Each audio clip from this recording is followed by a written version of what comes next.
One Media, ili wa kwanza kupata habari zinazojiri hapa Bongo. Usisahau kubonyeza alama ya subscribe iliyoko chini ya video hii. Asante.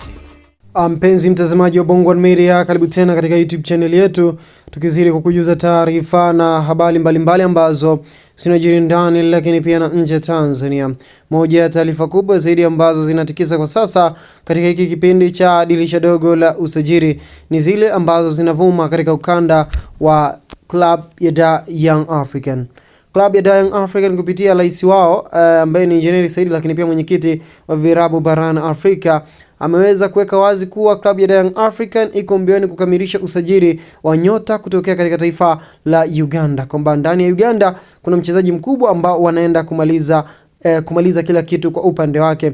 Engineer Said ni kinukuu katika mitandao ya kijamii katika yale ambayo yametrend katika mitandao, hasa iliyopostiwa na watu mbalimbali, ni baada ya mchezo wa jana kati ya timu ya taifa Tanzania dhidi ya Uganda, na mchezo kumalizika kwa timu zote kufungana bao moja. Na usisahau kuna mmoja wa wachezaji ambao walikosa penalty, na mitandaoni amepostiwa sana huyo mchezaji, na wengi wakiandika kwamba mchezaji wa Yanga amekosa penalty dhidi ya timu ya taifa ya Tanzania. Ni nani huyo? Anaitwa Alan Okello.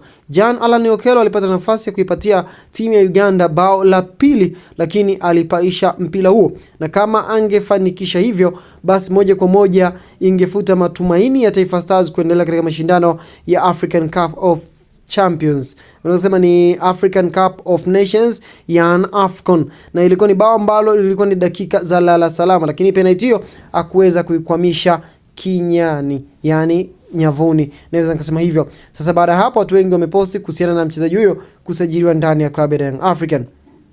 Sasa Engineer Said ambaye ni rais wa club ya Young African, lakini pia ambaye ni mwakilishi upande wa GSM, yeye ambaye huwa anahusika na masuala yote ya kiusajili ndani ya Yanga, amethibitisha Tanzania ndani ya club ya Young African kuna mchezaji kutoka katika taifa la Uganda ambaye anakwenda kusajiliwa. Taarifa ni nyingi sana mitandaoni, lakini hii unaambia kwamba Yanga kushusha mchezaji mkubwa kutoka Uganda. Msikilize Engineer Said. Yanga kuleta mchezaji mkubwa kutoka Uganda, Engineer Hersi athibitisha. Naye sio mwingine bali ni Alan Okello. Usajili wa Alan Okello ndani ya klabu ya Young African, swala hili utakuwa unalizungumziaje? Unaweza kushare taarifa hii katika upande comment section. Tukutane wakati ujao panapo majaliwa. Asante.